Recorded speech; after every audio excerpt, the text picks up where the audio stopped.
Hello students, this is Neeraj Gupta. In this video we will conclude your subtopic of interest on drawings. अगर मैं आपकी book को देखूं page number 2.37 पे situation number 8 ये कहता है the date of withdrawal is not given, तो हम एवरेज 6 मंथ्स के बेस पे सॉल्व कर देते हैं। ये तो हम पहले भी कुछ क्वेश्चंस में कर चुके थे। इंटरेस्ट ऑन ड्राइंग का स्पेसिफिक टॉपिक अब मैंने आपको पढ़ाया, लेकिन पहले भी कुछ क्वेश्चंस में ऐसा होता रहा कि हमें ड्राइंग्स दी हुई थी और हमें आईओडी इंटरेस्ट ऑन ड्राइंग करना था। तब हमने क्या किया था, हमने यही तो किया था उस समय कि हमने उसका पीरियड बाय डिफॉल्ट 6/12 कर लिया था। अब अगर आप चाहें तो मैं इलस्ट्रेशन 21 फॉर्मेलिटी के लिए बोर्ड पे डाल सकता हूं, लेकिन आप देखेंगे कुछ है नहीं। 10% का रेट है, ड्राइंग 30,000 या 2500 पर मंथ, एक ही चीज है। तो इन दैट सिचुएशन आपको बस 6 महीने का पीरियड लेके सॉल्व करना है और कुछ है ही नहीं इसमें। इसमें नया कुछ नहीं है, ये मैं पहले भी आपको करा चुका हूं। जब इंटरेस्ट ऑन ड्राइंग का टॉपिक एज सच नहीं था तब भी हमने ये बात की थी कि अगर क्वेश्चन में डेट ऑफ ड्राइंग्स नहीं है, पता नहीं कब ली कब नहीं ली क्या हुआ, तो एवरेज 6 मंथ्स का निकाल देते हैं। नीचे एक नोट दिया है कि अगर अकाउंटिंग पीरियड 12 महीने ना हो तो जितना अकाउंटिंग पीरियड उसका हाफ ले लो। 4 महीने का अकाउंटिंग ईयर है, जैसा भी पीछे एक क्वेश्चन हम कर रहे थे उसमें अकाउंटिंग ईयर ही 6 महीने का था। तो ऐसे अगर अकाउंटिंग ईयर ही 6 महीने का है तो 3 महीने का ले लो, 4 महीने का है तो 2 का ले लो, मतलब 1/2 कर दो। सिंपल सी बात है, उसको हमें एवरेज करना है, हाफ करना है। दैट इज द कंसेप्ट, है ना। फिर आगे चल के एक और सिचुएशन दी हुई है, उसके ऊपर भी हम क्वेश्चन कर चुके हैं। वो ये कि suppose interest on drawing question में दिया हुआ है से 10% या 8%, बट पर एनम वर्ड नहीं है उसमें। तो उसमें तो फिर वो एवरेज पीरियड ये वो मतलब फिर तो कुछ कैलकुलेशन करना ही नहीं। सीधा सीधा अगर 10% दिया तो सीधा सीधा 10% निकाल दो, और 8% दिया तो फिर सीधा सीधा 8% कर दो। उसमें मतलब फिर एज सच कोई आपको कंप्यूटेशन नहीं करनी है। अब जैसे इसमें भी इलस्ट्रेशन 22 दी हुई है, जिसमें बताया है कि ड्राइंग का जो रेट है वो 10% है और 2.5 लाख रुपए है। 10% पर एनम नहीं लिखा, ध्यान से देखिएगा। इलस्ट्रेशन 22 इसमें अगर आप ध्यान से देखेंगे तो 10% है और उसने विड्रॉ किया है 2.5 लाख, तो 10% है पर एनम दिया, नहीं तो सीधा सीधा 25,000। फिर जब डेट ही नहीं है तो, और डेट भी हो तब भी क्या कर लोगे आप? अगर 10% है तो फिर आपको करना ही करना है, राइट।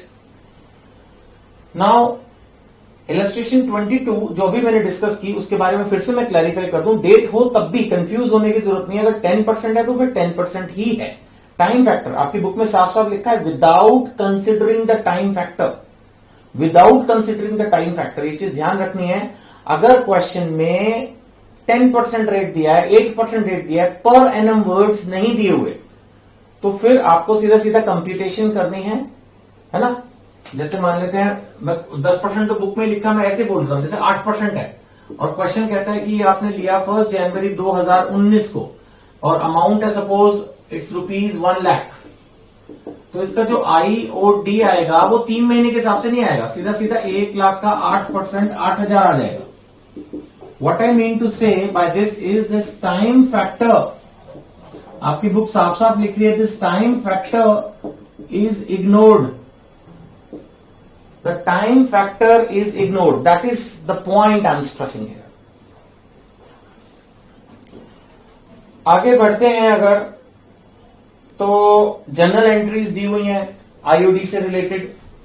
आपको पता ही है कि अगर हम प्रॉफिट एंड लॉस अकाउंट के हिसाब से देखें तो प्रॉफिट एंड लॉस की क्रेडिट साइड पर ये होता है ना।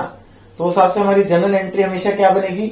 हमारी जनरल एंट्री बनेगी IOD to profit and loss account, profit and loss appropriation account, IOD to profit and loss appropriation account. और पार्टनर्स की कैपिटल को ये कम करता है, रिड्यूस करता है, तो कैपिटल अकाउंट डेबिट होगा टू आईओडी।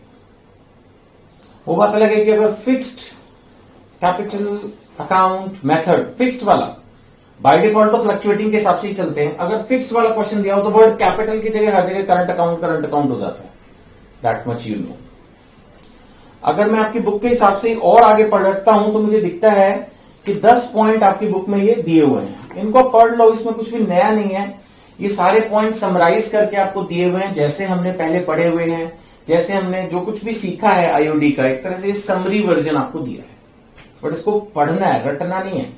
दिमाग से जब मैं आपको एक एक चीज समझाई है, एक एक क्वेश्चन कराया है, तो इसको रटने की कोशिश मत करना, that will be dangerous. Last एक क्वेश्चन 2.8 करके इसमें दिया हुआ है आपकी बुक में, उसमें भी वैसे ज्यादा कुछ है नहीं। क्वेश्चन नंबर 2.8 की अगर मैं बात करूं तो लिखता है कि partnership deed does not provide for charging interest on drawings. अब डज नॉट प्रोवाइड है तो नहीं मिलेगा sir. Therefore, the provisions of Indian Partnership Act 1932 apply, whereby interest cannot be charged. बिल्कुल ठीक है। The partners desire to charge interest. अभी Dzire करते हो तो लिख लो पार्टनरशिप डीड, किसी ने रोका थोड़ी। Can you suggest what steps should they take so that the firm can charge interest? The firm cannot allow interest on drawings, but what you can do is you can amend your partnership deed for future.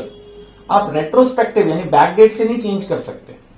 अब अगर firm चाहती है कि interest on drawings हो, यही चीज interest on capital पे भी होगी। अगर पहले आपने नहीं लिखी हुई then you have to rectify, आप उसको ठीक करोगे तभी आपका काम बनेगा। You have to amend your partnership deed, और अगर है ही नहीं पार्टनरशिप तो आपको you have to create your partnership deed and then only the IOD can be allowed. ठीक है ना। So I believe with this almost our topic of interest on drawings is complete. Next topic will start tomorrow on this interest on partners capital. Fine. कोई भी doubt हो तो comment कर सकते हैं। Thank you.